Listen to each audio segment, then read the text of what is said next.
Hi everyone, welcome to the February 12th edition of Horses to Watch. On the show this week, I'm going to take a look back at 3 replays, all from last Saturday, from 3 different venues though. One from Aqueduct, where I usually look at replays from, and then one from Gulfstream Park down in Florida, and also a replay from Santa Anita, a stakes event that took place out there last weekend. But let's begin close to home in New York at Aqueduct with a maiden race from last Saturday's card. It was the second race on the card for 3-year-old fillies going 7 furlongs. We'll break them from the gate, and the horse that you want to focus on is the one that breaks a little slowly. That's the number 4 Halo City in those green and red silks in between horses in the middle of the pack. She just doesn't really have any significant trouble at the start. She just breaks a little bit tardily and then is sluggish in the early going. Kendrick Carmouche, her rider, is going to try to do all the right things in this race, but as the race progresses, you're going to see that things end up backfiring on him a little bit. The pace of this race really wasn't that quick, and that gave the advantage to the horse towards the front end, Pure Wow. She doesn't win this race, but she stays in it until a long time and causes some trouble for the others.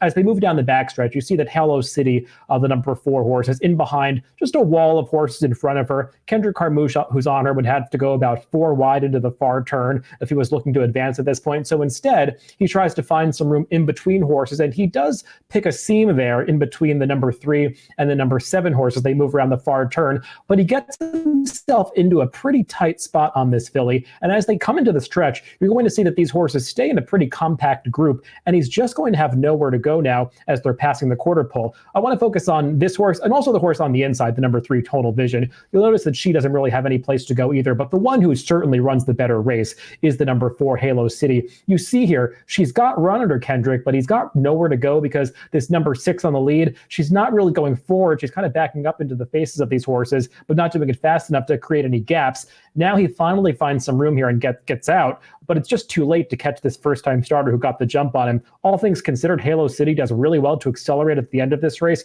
and almost get up for the victory. Just the trip didn't really work out for her, but she was clearly the best horse on this day. The race didn't come back that fast from a speed figure standpoint, and this filly has had some chances already, but I think this is the right distance for her. And we've seen a lot of these maiden special weight races over the winter at Aqueduct not draw the strongest fields. So if she finds herself in a field of similar quality next time out, I think she's due to break her maiden in her next start. Let's go down to Gulfstream to discuss another maiden race. This one, though, is on the turf, going a route distance, 1.1 1/8 down there for the 4-year-olds and up colts and geldings. And we'll break this from the gate. And I want to focus on a horse breaking towards the outside. That's the number 11 Golden TAPIT. And you see, comes out of the gate a little bit tardily, breaks outward. It's basically last after a couple of strides in this race, but his rider, Jairo Rendon, is going to try to hustle him up into the race pretty soon after this. If you've been watching a lot of races at Gulfstream Park, you don't want to be coming from that far off the pace. So he's doing the right thing to try to get this horse into the race, but you see as they move past the wire and into the clubhouse turn for the first time, Golden TAPIT is just getting a little bit too rank. He's trying to run up outside of these horses while his jockey is trying to get him some cover in behind horses, and he ends up moving all the way up into second place after that slow start. So he really had to do a lot of work to get up into this position. Now, you do want to be up close to the pace in this race because, as you're going to see, the 2 horses that are first and second throughout, they'll change positions, but they're going to finish first and second in this race. And it was hard for some horses to close from the back of the pack. But whereas the number 8 Tolerant and the number 10 Rochambeau were up close to the pace basically from the start, Golden TAPIT had to do that work through the opening couple of furlongs. So I want to give them some extra credit for that. As they move down the backstretch, you see this horse is finally settling down a little bit, and I'll use this opportunity just to talk about the way this horse is coming into this race.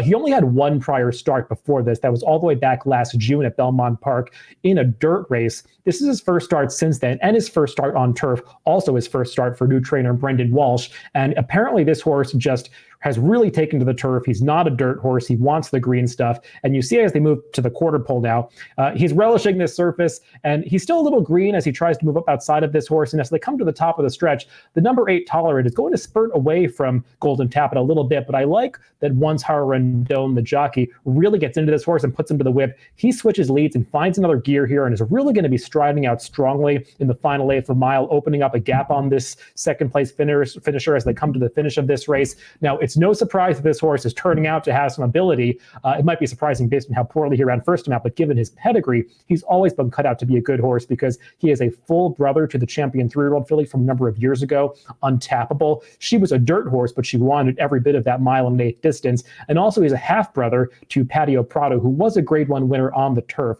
So there's real quality in this female family, and obviously he's inherited more of that turf ability than the dirt ability that his full brother Untappable got. So based on a performance like this, I believe he got an 89 buyer. I think the time form US speed figure for this race was a very high 113. You rarely see numbers like that in maiden races on the turf.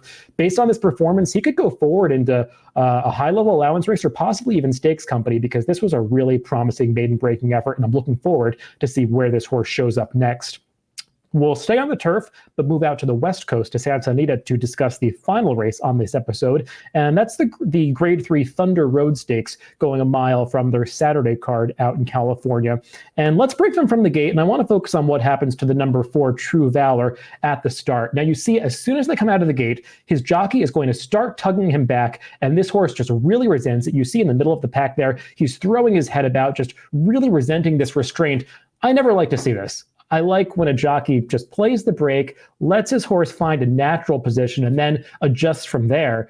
But Andrea Azzani, who was riding True Valor this day, just seemed to come out of the gate looking to rip this horse's face off. I don't know what benefit that was. Now, this was a race that did project to feature a lot of pace. The number 10 Kingly is a very fast horse, but nobody really challenges Kingly on the lead, and it just turns out that the pace of this race never really develops. Actually, if you look at the time form US pace figures for this race, one of them was even color-coded blue, indicating that it was really more of a slow pace than anything close to a fast pace. So horses towards the front end ended up having more of an advantage, and the eventual winner of this race, the number 6 Riverboyne, is much closer to the pace than he usually is and gets a good trip stalking that moderate early tempo. Now, True Valor, the number 4 horse, is in the middle of the pack right now.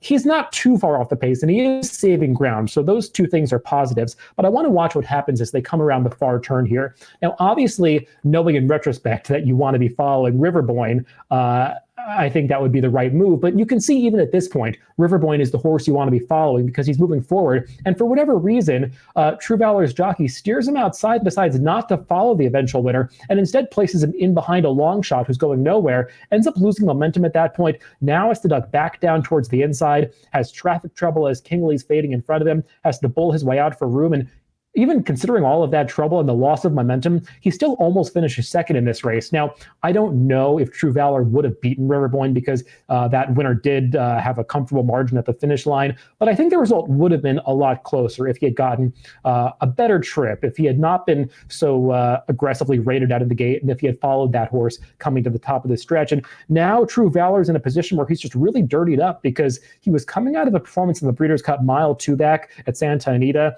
where he just didn't get the right trip that day, had some traffic trouble on the inside. They ran him in a 5.5 furlong race the time before this, which didn't seem to make a whole lot of sense. It probably made him too keen for this race because he was really tugging at his rider coming out of the gate. With this start under his belt, as long as he can stay sound and get some races back to back, I think this is a horse that you'd want to take in similar company next time out. So those are all the replays for this week. I'll be back again next week to discuss 3 more replays on the next episode of Horses to Watch.